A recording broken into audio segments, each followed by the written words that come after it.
Welcome back to Out Loud, the Selective Mutism podcast. I'm Chelsea, and today we have a special guest, Max, from Max Gets Curious. She grew up with situational mutism and is a speaker and writer, and she runs a website called Max Gets Curious. She writes about situational mutism, mental health, self-love, Asian American history, LGBTQ plus issues, and spiritual abuse. She's an excellent speaker, and she shares her story through speaking engagements, podcasts, articles, social media, and more. So welcome, Max. Thank you so much for having me. So Max prefers the term situational mutism as opposed to selective mutism. I really like that. I don't know. I guess I never got on board with calling it something else just because that's what everyone else calls it, selective mutism. But I do like calling it situational. So I'm wondering, I guess a lot of people dislike the term selective mutism because it implies choosing not to speak. So can you tell me kind of why you prefer situational mutism instead? Definitely. So I learned about SM for the first time when I was age 19. So by that time, wow, I think that the kind of situational mutism idea was around at that time. So, if I had grown up, knowing it always as selective mutism, maybe I would feel differently. But because I came into the SM space around that time, that was one of the first things I was introduced to. And I remember when I first learned about SM, it was as selective mutism, obviously, because that's the official term for it. And I struggled so much with the question of is this actually something that I experience, or am I just exaggerating all of my issues and I don't actually have this disorder, the imposter syndrome that some of us go through. And a lot of it was because it was selective mutism. So I was does this mean that I am choosing to be mute? And that was something, this assumption that was put on me my whole life by everybody around me. And that I really internalized as this means that I'm bad. It's just a character flaw. It's just a personal weakness. I'm just too shy. So it kind of just fed into all of those assumptions that I grew up with. And then when I heard about situational mutism, it really changed my perspective. And I found that when I was telling people about SM, when I used situational mutism instead of selective mutism, the understanding is just immediate. Because when I would tell people, I have selective mutism, I think that there is always the assumption that because the word is selective, it means that you're selecting to be mute, and that it just feeds into a lot of the assumptions and stereotypes that a lot of people with SM, including me, really, really struggle with. And that's why I'm definitely a fan of situational over selective. Yeah. I also heard that it was originally elective mutism. Yep. Right. And then there were parents, I think in the 90s, who were lobbying for elective mutism to be changed to selective mutism. Yeah. Because they didn't want the misconception that people were choosing to be mute. Right. But unfortunately, they just put one letter in front of the word, and then it still had the same, same misconception. Right. And a lot of people that I've seen who favor situational mutism are people who have SM are saying this is better for me. That's just what I've seen. I wonder how hard it would be to lobby for that again and try to change it, because I think it's so misunderstood still. It's definitely a little bit of a controversy, I think. There are some people who are definitely we shouldn't change it at all because there's already so little understanding. We don't want to confuse people. And then there's others who think that it's just a much better place. Yeah, I agree. All right, so maybe I'll try to use situational more in my vocabulary. I just feel like I've been so focused on trying to educate people about what it is instead, but if you just change the name, it would help a lot. Yeah. So can you tell me your story, your situational mutism story? I guess how long did it affect you, and what are your memories around it and all that? Sure. So I never actually got formal treatment or a diagnosis of SM, and that's because of because there's such a lack of awareness in the circles that I grew up with. Like, people just didn't know that it existed, and I'm Right. pretty sure that they still don't. So I'm not sure exactly when it began, but I would have to say sometime before elementary school, Hmm. because it's hard for me to remember a time when I didn't struggle with Yeah. SM. And I struggled with SM from that time up until of just a few years ago, and I'm 23 now, so that's the majority of my life. Yeah. So as a child, a teenager, and then a young adult. Wow. Yeah. And that's part of my advocacy now. I think it gives me a fuller perspective as an advocate, because there's so much, I think you've talked about this before too, but there's just so much research and treatment and advocacy that's all focused totally on kids. Yeah. And a lot of my advocacy now is reminding people that kids with SM who don't get help will grow up to become teens and young adults with SM, and we Right. all deserve inclusion and support. Absolutely. Yeah. What was it? I guess what was it like growing up? Like, how did your family respond to that, and how Mm-hmm. did it affect your So school? as a kid, I remember being mute mostly at school and at Chinese school, which is, I went there on Saturdays to learn Cantonese, and then around Oh, other groups cool. of people that I didn't know. And it seemed totally arbitrary. Everyone has their own like complex set of SM rules. And sometimes we don't even know what Yeah. they are, because it's not voluntary. But up Hmm. until age 19, I didn't know what was going on with me. All I knew was that sometimes I felt like I couldn't speak. Um, and I also, I like sat really stiffly. I had like the mask expression that Hmm. people talk about Yep. when it comes to SM. Yeah. Yep. Just like trying not to draw any attention to yourself. I found it so hard to make eye contact, to make like small noises. Yep. Like, when I was younger, I would sharpen my pencil in the screw in the back of my chair instead of getting up to use the electric pencil sharpener because it was too loud. Oh my God. And Oh my God. So I listened yeah, to one of your interviews, and you told that story, and I couldn't believe it because I also had a pencil issue where I could not yeah, get up to sharpen my pencil, so lead would yeah, I fall would do out the and I would same hold the thing. lead between my two So fingertips. ridiculous. And I Yeah. do like a full worksheet like that. Yeah, it's so It's funny, like crazy. the really like random experiences that we have in common. Yeah, so like I did that. Yeah. I sometimes I would get zeros on my homework because I was too afraid to get up and like put my papers in the bin, or I was like Uh-huh. spacing out and I didn't hear the instructions, and then I couldn't ask anybody, so I just Mhm. didn't turn in my assignments. Yeah. So yeah, it like totally affected my school experience. I had a really hard time making Yeah. friends. I usually only had like one or two really close friends who were also really quiet and accepting. Um, Mhm. but it was definitely not an experience that I would want other people to have. Luckily, my teachers, you No. hear some stories about teachers being really like uneducated and doing things that are really Yeah. harmful. And luckily, I never really had those experiences, but it was mostly like other Mhm. authorities in my life and my family who, yeah, didn't really understand. Yeah. So, yeah. Wow.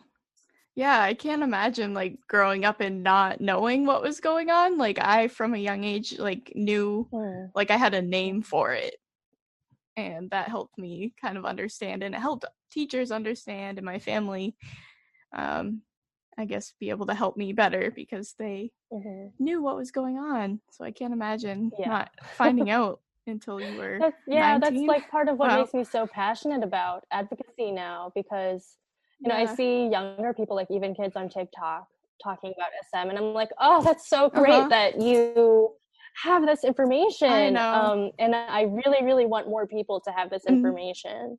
and to know, yeah, to have a And they have a community, because community. a community is where you find like confidence to know your worth, Yeah. and like know that you're not Yeah. alone, like the weird pencil sharpener thing. You're not the only person. Yeah. Yeah, I love hearing that. Yeah, It's like, I'm not crazy. It happens to exactly. other And people. a Yeah. lot of what I talk about is what happens when there's not education. Just like the internal Yep. experience for me was, I didn't have an explanation for why I couldn't like blow my nose or go to the or like raise my hand, go to the bathroom, Yeah. ask questions. But I knew that in other situations I could do that just fine. So naturally, I thought like this Uh-huh. just is just my fault. Like I'm just too shy. I just need to break out of my shell, and I I'm just not courageous enough. It's a character flaw. I'm selfish. Sometimes I thought of it as like sinful behavior too, and it's just something that I really really internalized. I think it was really traumatic, honestly. Yeah. To like the impact that it had on my mental health, and also my identity and my self-worth, was, I'm Mm-hmm. still untangling all of it at age 23. Right. And the people around me, because they weren't educated, they also kind of reinforced all of those beliefs about myself. Because, Exactly. people would get bored with me, they would give up on me, they'd make Yep. fun of me, they'd be offended Yeah. by my SM, and I know that happens to all of us. Uh-huh. But when those people are not just your peers, but also the people who have authority over you, that is really dangerous. So I was punished for not Yeah. speaking.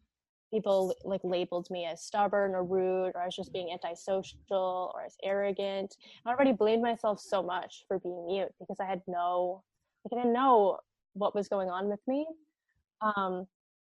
So it just really reinforced all of that. Right. And I remember like one person asked me sometimes when I couldn't speak, like, what are you, a piece of furniture? And it's just like, yeah, it's it's just, I find that like the Yikes. things that people think they can say to you when you can't speak is just like unbelievable. Yeah. Yeah. It's insane. Yeah. It makes me so mad too because like not only are we capable of speech, it's just Yeah. like you shouldn't say that about anyone. Like I work Mm-hmm. with people with developmental disabilities and autism, and some of them don't Yeah. have the capability to speak, but that doesn't mean they don't know what you're saying Yeah. about them. Yeah, I found that people treated me as if I was voiceless just because I was speechless. And Mm-hmm. that was something that I really had to work through when I went to New Zealand for study abroad. And I Yeah. started learning sign language there because my fifth grade teacher was a sign language interpreter. So she taught us like a lot of signs and things like that. And then when I saw the class, I was like, that looks really interesting. So when I was taking it, our teacher is deaf, and she was so like funny and motherly and a little Uh-huh. bit strict. And she would like tell jokes and make us laugh. And she taught us sign language without ever speaking. And Yeah, that's yeah, amazing. and it was just so cool to watch her sign, because here she was embodying her voice without needing to speak. And Yeah. she filled up the room. Like she had so much personality. Um, People loved being around her, and she didn't need to speak to be heard or to have worth or to have something to say. Uh-huh. And that was like so impactful for me, Yeah. because for so long I always thought that because I wasn't speaking, I didn't have a voice, or people treated me as if I didn't Yeah. have anything to say. Mm-hmm. um, so that was a really healing experience for me. Yeah, that's Yeah. incredible. You were able to sign like in all settings? um, when I was abroad. I'm just Yeah, I'm just curious because I personally I don't think I would have been able to use sign Mm-hmm. language just because that would still draw attention to myself. Exactly. So I'm Yeah. just curious, And did you actually use it to communicate in any yeah, and I situations? thought about that, and I think that like I have trouble writing, like when I'm Oh, having like a mute episode, or whatever you want to call it. Like Yeah. it's exactly what you said. You don't want to draw any attention to yourself. So it's kind of like all communication can be difficult. But Yep. for every person, I think there are some things that you can do. Right. And so I think it's really important to seek out those things for each person. But yeah, I don't think that, I mean, you know what? Actually, I just remembered in my fifth grade class, we would use some signs for just different things like asking to go to the bathroom. We would use the toilet Yeah. sign, just like it's a Mm-hmm. T and shaking your hand. And I remember that was actually easier for me than raising my hand and asking. I like when teachers make it like for the whole classroom too, so it's not like singling one person out. Yeah. And she didn't even do that because there was a deaf Yeah. child in her class. She just was like an interpreter, and she was like, this is Yeah, awesome. that's I'm gonna cool. teach my kids. Yeah, and I'm really glad she did that. So how did you eventually find out about selective mutism or situational mutism? Like how did you figure out what was going on? Well, I was 19 and I was on a school trip to New York. I was doing this summer class program, and I was totally fine interacting with everybody in a classroom setting. Mm-hmm. But once we got on the bus, it was like totally different for me. And for some reason, Huh. I found myself like, I feel like I like can't talk to anybody like while we're on this bus. And I think that's Wow. always been one of my like SM rules. For some Huh. reason, the bus is just always really difficult for me. And I mean, that's SM, right? Situational mutism. Yeah. So like certain situations for everybody are difficult. And Mm-hmm. but I didn't know this. So I was like, what is going on? Like I've been talking to these people totally fine, and why do I feel so strongly like I can't, like it's so hard for me to turn around and say something or say something Yeah. to the person next to me. And I just got so frustrated because this had been going on for me for like my whole life, Mm-hmm. and I just didn't have any answers. And so I just I opened my phone and went to Google and I typed in why can't I speak sometimes, and Uh-huh. that's when I came across selective mutism. And I kept reading more, and it took a while actually for me to finally say like this is something that I experience, partially because of the selective mutism name that Mm-hmm. confused me, and then also I think I was just so unaware of the things going on with me, like in my body, and Yeah. yeah, like I didn't even realize a lot of the symptoms that I had like my whole life until later That's on. true. Yeah. I'm still discovering things like that. Yeah. Yeah, I think that's part of ESM, isn't it? It's just such a difficult experience to put into words sometimes. Yeah. But yeah, I was reading more, and I just like had this feeling like I was speaking a language that I didn't know I could speak. And it was just, you know, I kept reading, and then I went on Facebook, and then I found the Facebook group. I am not shy, I have selective mutism, which is run by Natasha Dale. And Yeah. I've yeah, seen that she's so one. great. And, you know, I joined the SM Space Cafes, and I kept reading and reading more. And I was like, wow, there are other people out here who are also like kind of my age and like grew up with this. And I Mm-hmm. could relate to their experiences a lot more than I think the stuff that was targeted towards kids. Right. So yeah, that's when that's kind of just how it started. I did a lot of reading on like Facebook posts and things like that, and Mm-hmm. looking at the symptom list. And you know, when I finally realized like this is something that I grew up with, it was like so freeing, because my whole life I was like, this is like, I thought that I was like somehow unconsciously choosing to do all these things. Yeah. And it kind of put me in a war against myself. Yeah. And because everybody else was kind of like reinforcing these things, it just made it so much more difficult. And so when I realized like, oh, there's like actually a biological, like Mm-hmm. neurological explanation for this, there's like science behind this, there's Yeah. like 200 years, at least 200 years of people noticing this and talking about it. And so I was like, I was finally able to let go of the blame and the guilt. Right. Yeah. And forgive yourself. Yeah. You didn't do anything wrong. Yeah, I can't imagine. I guess we've talked a little bit about like culture, and how did that affect like your family's lack of awareness? Yeah. So I think this is something we should talk about a lot more when it comes to SM, because there's definitely the bicultural and bilingual piece for a lot of people.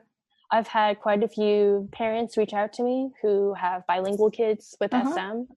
And so yeah, I think it's a really interesting question. So my mom was born in New York to she was the daughter of Chinese immigrants, and my dad immigrated to America when he was 7.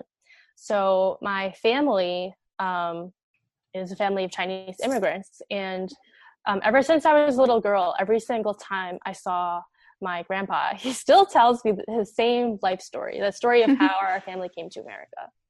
And my family came through war and displacement and poverty and stigma, and to the point where I don't even actually know where my family's from, because they got depressed so fiercely. They don't want to talk about it. They came to new lands and they learned new languages and they worked hard jobs, and they endured being called chinks and being told that being yellow meant they'd never be seen as wholly American. And they went through all of that just so that we could have better lives. And so there's this expectation that you, as a descendant, will live out that better life that they fought for. And so unfortunately, that means in many Asian immigrant families, there's this huge pressure to be happy and successful and like bring pride to the family name. Right. So we're just like bearing the expectations of generations. And so having SM, I grew up in a community that didn't know that SM existed. Right. And I think, like I mentioned, I think my parents probably still don't know that SM exists. But when I came to my family asking for help for other issues in my like mental health constellation, like depression, the reaction was anger. It was shock. It was like, how can you be depressed when we worked so hard to provide so well for you? Don't you realize how much more you have than we did? And you know, my mom's sister has schizophrenia, and she was put in an institution because of it. She's still there, and I didn't even know that she existed until her daughter invited us to her wedding, because it was considered shame upon the family name. So there's just so much fear and misunderstanding in my family around even basic mental health issues. So forget SM. Didn't even know that SM existed, but if they did, I think it would have been the same.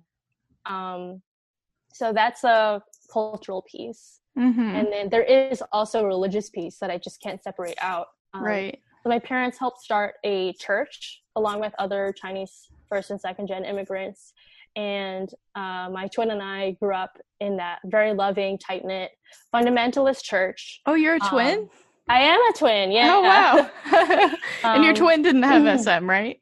No, I don't think I don't think that's something that he resonates with. I've talked to him a little bit about it, but it's interesting how these things can be, you know, mental health experience can be different in a family. Yeah, I've seen a couple twins that both have it, so I was wondering. Oh, yeah. I don't know. I'd love to talk to him more about it, but no, it's just not something that he's really talked about. Yeah. Okay. But yeah, we grew up going to this church. You know, we didn't just go to church on Sunday. We had like barbecues and sleepovers and fellowship nights and retreats in the winter and the summer, and prayer group on Tuesdays and youth group on Fridays. And so our faith just organized our whole lives. And it was the same when it came to mental health. So one of the names of Jesus is Wonderful Counselor in the Bible. And so in my family's minds, in our church's minds, if you had an issue, then Jesus should be powerful enough to solve it. You just needed to believe. So I never really got any help for my mental health issues. I got like a list of Bible verses to memorize, and then I was encouraged to pray. And I think if you're on the outside, if you haven't grown up in this kind of environment, it can definitely feel like, what is the logic behind this? Like, come on. But then, you know, there's still a lot of people who believe these things, that like, you don't need a therapist if you're a Christian, because God is all you need. And so So yeah, it was kind of like both of those dimensions, like the religion and the culture that were kind of working against me. Yeah, that's a And lot. yeah, definitely generational cycles that I think we need to break. Wow. I just can't imagine. It's amazing that you've done so many stories. It's just tell. amazing how far you've come and how you've kind of done this on your own. And I don't want anyone to have to do that by themselves. I don't want anyone else to go until age 19 before knowing that like they're not weak or selfish or antisocial. They just have something that can be named. Understood. Right. Yeah, I love that. Okay. So how did so do you feel like you had a lot of anxiety? Like, were you able to identify that at least? Yeah. Yep. Oh my God, I was such an anxious kid. I think that growing up, so I grew up in an environment of fundamentalism, like I mentioned. Yeah. And I think that kind of created a lot of chaos for me and trying to figure out like how to be good in the world and how to be like okay in the world. Because a lot of the rules around morality seem to be kind of chaotic. And then I also kind of grew up in I grew up in an abusive environment. So that also created anxiety. So I think that I had that environment, and then I also had like my genetic predisposition to be anxious. I am such an anxious person. Like COVID has not been a good time. No. I can relate. Yeah. But even in high school, like so here's the thing about me. I'm a very anxious person, but I'm very good at avoiding feeling my anxiety. So in high school, I was really, really anxious. And because I pushed it down so much, my body re-expressed that as nausea. So me too. Like, oh my God, literally on the first day of school, I went to like a small school. So the entire school was in one auditorium. And I was so anxious that I just threw up on the floor in the first period on the first day of school in front of literally everybody, including the janitor. Like everybody in the building was there. So, and I kept struggling. Like I had so much nausea every day for like a while. I did too. Yeah. And panic attacks. Yeah. I can't tell you how many times I've thrown up at school. Yeah. Or like on the bus. Oh my God. Shout out to my bus driver. I wouldn't even take the bus. It's such a struggle because, like SM, I think SM is interesting because it is a mental health condition, but then it also becomes a disability, and it also becomes like this like physical condition. Like it really shows you how much the brain and the body are connected. It does, yeah. Because a lot of us, other than like all of the SM symptoms, we also have like nausea, and we have like all these other anxiety related physical symptoms. Yeah. So you also came out as LGBTQ plus. I don't know if you want to go into that, but I'm wondering how that, like, I'm sure SM and anxiety also played a role in that. This is a super interesting question. I think I came out when I was like, oh my God, how old was I? Wait, I'm 23 now. So I was probably like 19 or 20. So it wasn't that long after I discovered SM. Yeah. I think, like in the actual coming out process, SM didn't really come up. I think it's interesting.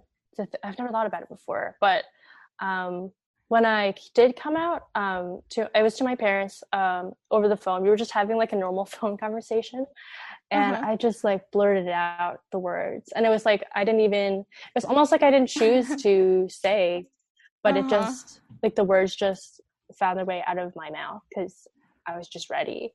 And that's interesting, right? Because SM is like the opposite. But I think that like growing up feeling so voiceless really contributed to my depression. And I struggled so much with depression when I was younger, and especially because like while I was in the closet. And so when I finally came out, it was this like act of like finally setting myself free from all of this silence. Of not like being able to talk about my not being able to like just like have my sexuality as like just one part of me. Like, yeah, it's not even that I need to talk about my sexuality. It's just that I wasn't allowed to be bisexual. Yeah. And so something about my coming out process is that I always knew that my parents were not going to accept it. And that's what part of what made it so difficult. And so like oppressive. Yeah. Because I always knew that they weren't going to accept me, and that once they found out, I was going to have to take measures to protect myself. Yeah. So when I did come out, it was like knowing full well the cost, but believing that I could pay it. And that I think was that act of like finally having agency in my life does tie in with SM, where I was so afraid of having attention upon me. I was so afraid of being rejected by people. I was so afraid of what people would think of me. And then by coming out, I was finally saying to myself, I trust you enough to show up fully in the world and still be okay. And yeah, that's huge. Yeah. Yeah. That's amazing that you just blurted it out. I feel like sometimes that happens though. Like I think the more you think about what you're going to say, the harder it becomes. So sometimes things just come out and it's easier that way. Yeah, you just have to like, you just have to get it over with, and it just like controls your life. Yeah. You know? Yeah. So what do you think, because you didn't really have any treatment or even people that understood, so like what helped you overcome selective mutism or situational mutism? Yeah, people ask this question a lot. I wish I had a better answer. I wish I don't know. You know, there are all these, I've been learning about all these like treatment approaches like shaping and desensitization and things like that. I don't really know like what I did. I think I remember when I first learned about SM, I went to my therapist and I was like, we need to talk about this. And I had to explain SM to her because she didn't really know all that much about it. I've done that before too. Yeah. Yeah, kind of every therapist I have, I find myself needing to explain it. Yeah, but not a lot of people. Yeah, it's okay. At least I'm educating them. Yeah. Yeah, that's great. Yeah, but she didn't really know that much about it. And I mean, I think that SM like specialists are still pretty far, they're difficult to find. Yeah. Even for kids. And so I don't know if like anybody who specializes for young adults or teenagers. Well, I would guess I would just say young adults. So I didn't have like anybody to go to.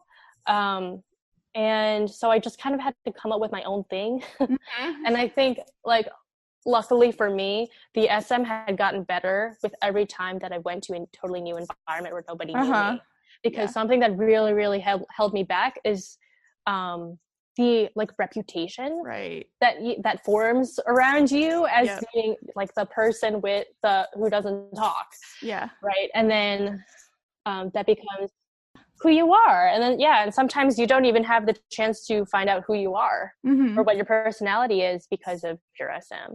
So every time I went to a new school, I would take it as an opportunity for a blank slate. And I just had so much like drive inside me to not be that person. And I had so much belief inside me that I was this like passionate, silly, friendly person that nobody else saw. But I just had to cling on to that belief that I was that person deep down. Yeah. And so every time I went to a new school, I just tried my hardest to set new precedents for myself. So I would try to talk to more people. That way, you know, like if I didn't talk to anybody on the first day, then that would be the precedent that I had. And then it'd be a lot harder to talk to them in the future. Yeah. So the best example is college. Because I just like in increments, like from elementary to middle school to high school, it slowly got better for me. Although it was still like pretty bad. But when I got to college, it was like this like weight lifted off of me, and for some reason I could talk to a lot more people. But I found that I still struggled with a lot of like littler things, like talking to people on the bus, or like if I saw a friend at a distance, I couldn't shout hello to them. Like I couldn't do that, you know. I still had my like complex SM rules that like ruled my life. And all I remember is that I would do this thing where I was like, I want to do one hard thing every day. And I think that I just lived so long with SM that I was like, I think it just gave me that drive. Yeah. You challenge yourself. Yeah. And something else I did is I just tried to trust in my body. Like I felt like there was no way that I could physically speak or do this thing.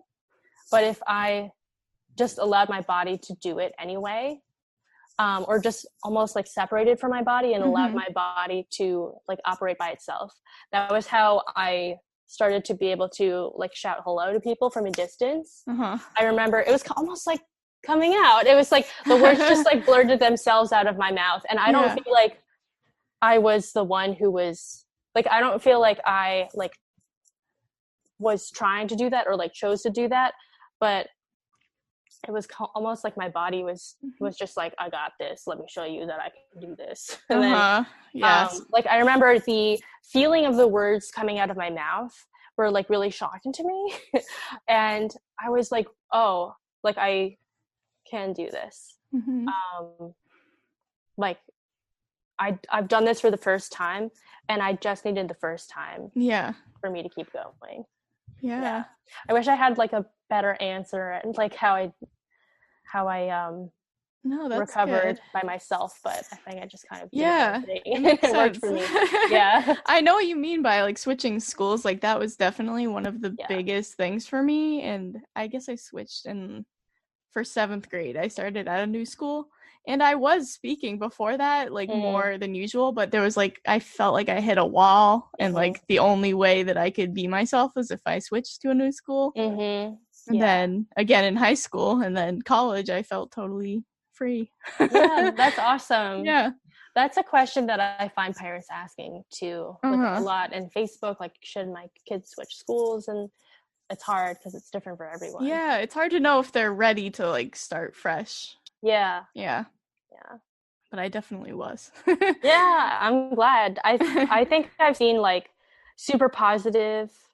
mostly super positive results.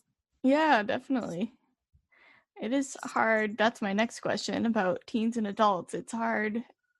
I don't know. It's like sometimes you see these people who are still struggling so much, and it seems like they've tried a lot of things, and I don't know. What kind of advice do you have for people like young adults who are still struggling with it? I guess not so much in terms of like, here are my tips on recovery, but more like, these are just like my words to you, like from a person who has lived with SM. I think that like living in this world, there's so much, we really put speech on a pedestal, and people really prize like speaking to the point where like we all have lived through the consequences of people thinking that we are disobedient or antisocial or rude or uninterested and things like that. And I think that it can really take a toll. And I think that, you know, I'd love to see in the SM advocacy space for more people to talk about how ableism can be traumatic. And ableism is basically just a system of discrimination where someone makes somebody else feel inferior or less than because of a disability. And SM can be seen as a disability. And I know that there may be some people listening who don't really know that much about the disability rights movement, or like, you know, you might feel that it's kind of a dirty word or a stigma. And just disabled just is a word that means that you have a condition that makes it difficult for you to do certain activities. or to like interact in the world the way that other people expect you to. And yeah, I think that a lot of people with SM experience ableism when it comes to, you know, like speech is the highest form of communication, and if you're not talking to me, then you don't have something to say, which is a specific form of ableism, which is called autism, something that a lot of deaf folks talk about. And I think that, you know, we need to recognize that these experiences that we have can be traumatic, and we deserve to heal from them. And we all deserve to know that, you know, whether we are speechless or not, we still have a voice. And if people aren't seeking out ways to hear your voice just because you can't speak, then that's not a reflection of you. It just means that they are not curious enough or open-minded enough to realize that you have worth, whether you can speak or not. And I just really want people to know that, like, I see your worth.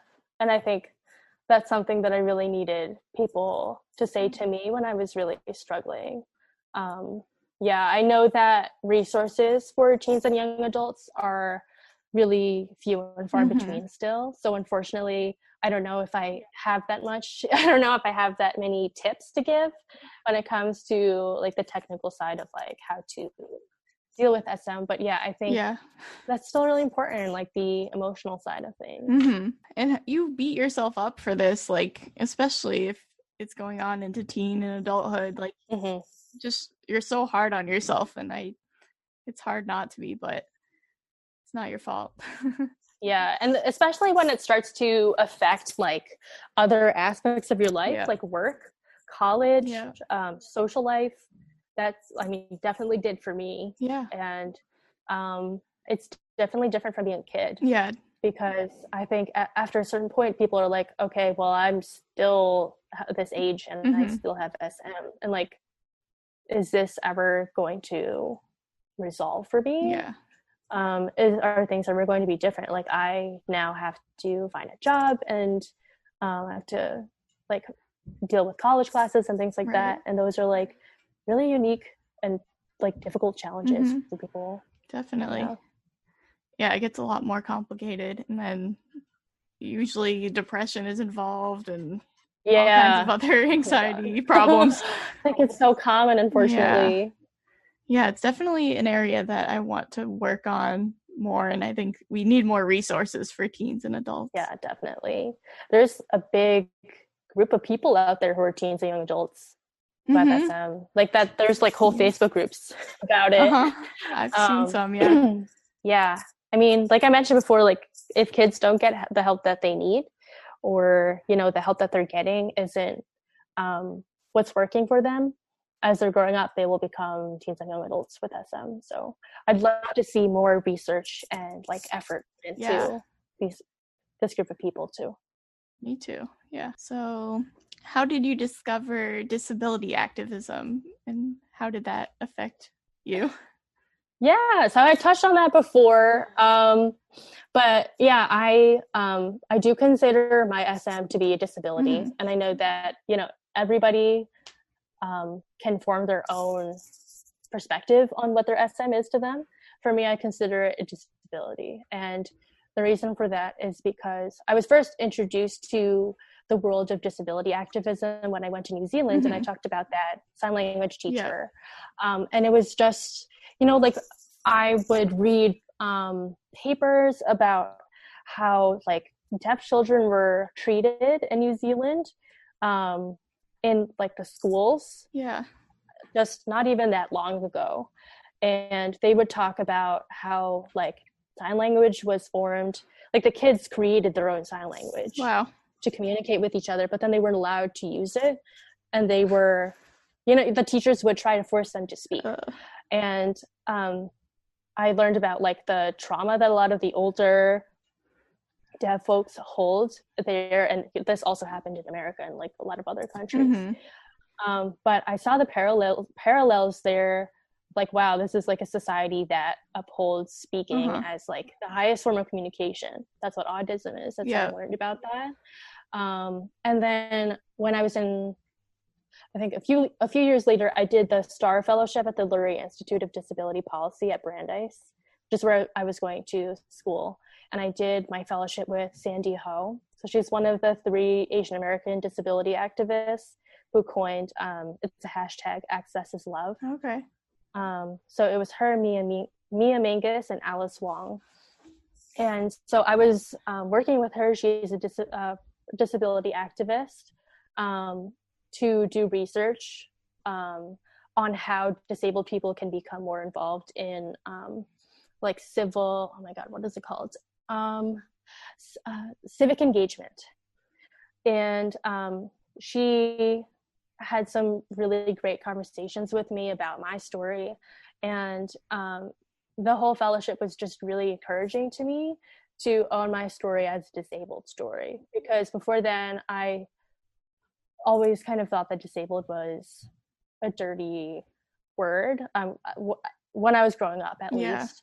And that it was, oh, it's just like, it's sad, or it's like, you know, they're just different from us, and things like that. And when I was doing this fellowship, I was like really connected with this history and this community of people who have fearlessly fought for their rights for such a long time, who have this belief that they have worth and they have a right to be seen and included. And that's part of what the hashtag Access is Love is about. And I love talking about it when it comes to SM, because I think that parents can really relate to it, like immediately, you know, because when we talk about including kids with SM in the classroom, or when we talk about making accommodations for young adults at work who have SM, but, you know, especially for kids and parents, when we talk about accommodations, it's not just our legal right or a moral imperative. It's an act of love. And, you know, I had a really like poignant experience when I was in New Zealand with a friend. And I had had like an SM episode that was really unexpected. And I was with these friends that I had never had SM symptoms around before. And I was so terrified of how they would receive me. And I was being really hard on myself in my head as I was just sitting there in this table of friends silently, because I knew that eventually they would notice, and then they did. And I just felt so ashamed. But one of my friends asked me this question, what did he ask me? He asked, do you want distraction or do you want space? And nobody had ever asked me what I needed before. That's a great reaction. I still get so emotional talking about it, because nobody had responded to me in that way. I was so used to like people getting upset or confused, and he just, like, without missing a beat, was so accepting. Yeah, that's amazing. And then he walked me back to my flat and gave me this really great hug. Like one of those hugs that communicates that someone really cares about you without having to say anything. We need more and yeah, so emotional about it still. It was just so transformative, and I love telling that story and juxtaposing it with, you know, my other stories of how I was treated growing up, because I think it shows how just taking the steps to include somebody with SM or any other disability is like, it's not just like what we're owed or like a teacher's like legal obligation. It can be received as love. Like, it's an act of care. And so I just really love talking about that. And that is a hashtag that was coined by my mentor. So, and 2 other Asian American activists. And so that's why I love kind of bringing disability activism into SM advocacy. And there are some other really great advocates who have had SM who are also kind of like having these conversations and have been since before I entered the space. Mm-hmm. So I'm really grateful for them. Yeah. I guess I don't know. I never thought of it as a disability growing up, but it really is. Like it affects your whole life and Yeah, it yeah. does. And the way I that mean, it's hard when people see it like accommodations as like you're asking too mm, much or you're a hindrance mm-hmm, on them, and mm-hmm, it's really yes. just making an equal playing field so that you can Yeah. live your life. Yeah, and that's what the disability rights movement is here Yeah. for, to say like accommodations are not a burden, Mm-hmm. and we are not a burden. And you know, it's up to each person to determine whether they want to see their SM as a disability or not. Mm-hmm. You know, it's also kind of complicated because you can recover from it and Right. then not have any symptoms anymore. But yeah, a lot of people don't know that mental health conditions can also be considered Mm-hmm. disabilities. Like even things like PTSD or depression can be considered disabilities. And I think for me, because it just seemed clear cut. Like I, in some situations, can't verbally communicate Mm-hmm. the way that other people expect me to, and that's a disability. Yeah. It's a situational disability, but it's still a Right. disability. And I think it's important for me to connect my SM with being a disability, because then it connects me with this history and Yeah. community of people who are reminding me that I have worth and that I have rights. Mm-hmm. That's amazing. Yeah. Does it still affect you today? Situational mutism? So it actually doesn't really come up in my life anymore unless I'm really unless my CPTSD is like really triggered. That's the only time I've really seen it come up. But even as short as like a few years ago, like 3 years ago, it was very different. So I think I've come a long way. Yeah. I guess that's a Uh-huh. testament to what happens when you have education about SM. Yeah, Yeah, just the absolutely. information. It's Yeah. so important. Mm-hmm.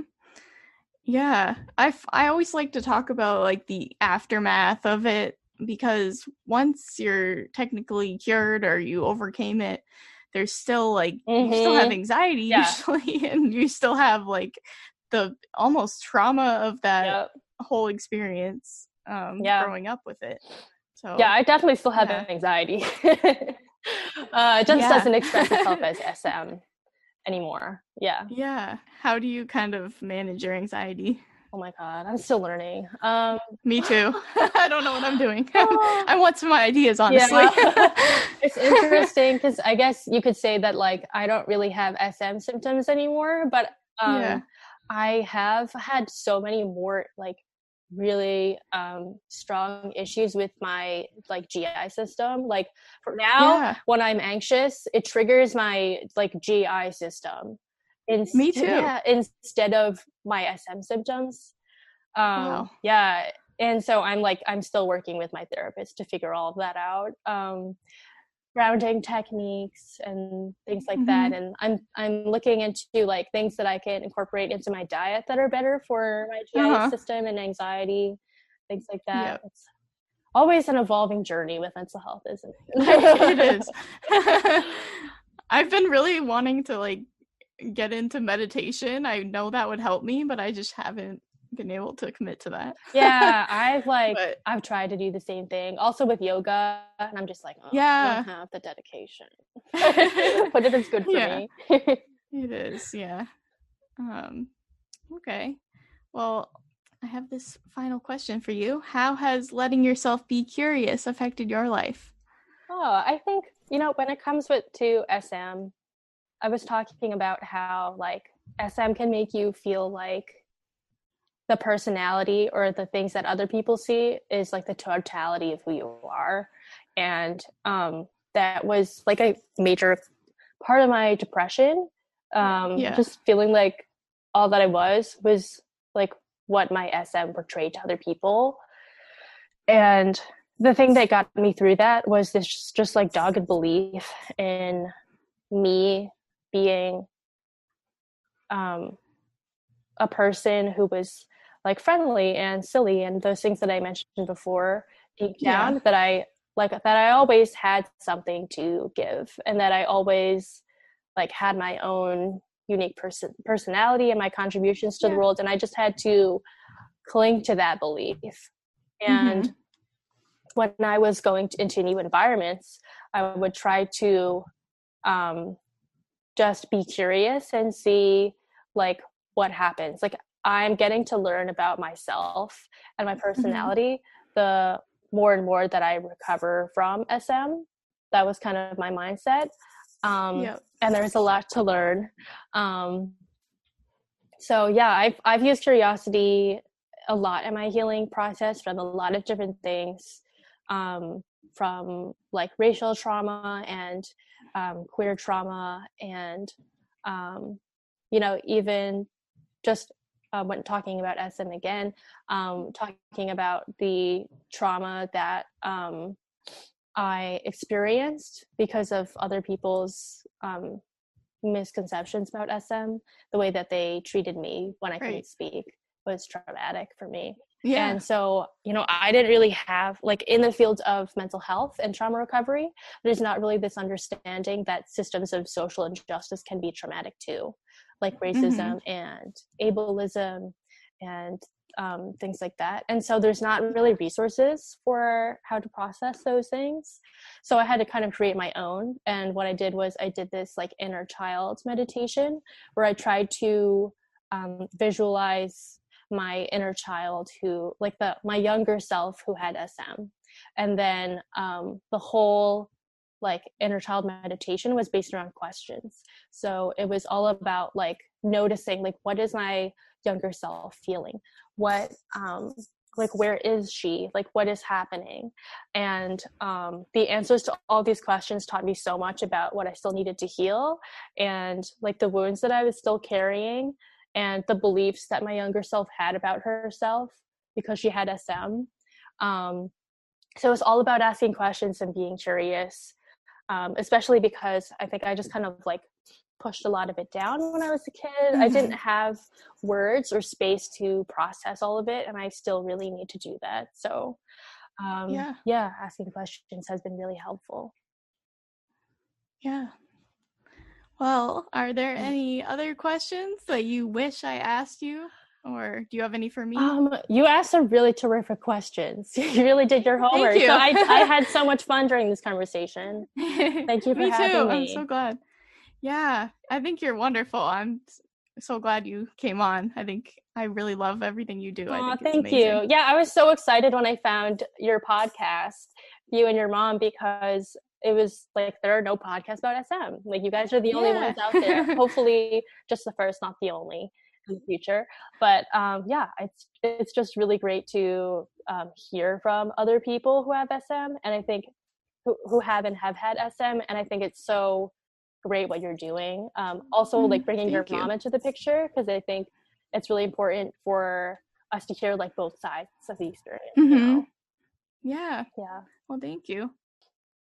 Yeah, I really don't get to talk to other people who've had SM that often, especially when I'm telling my story. So this was the first time, actually. I really enjoyed it. I'm glad.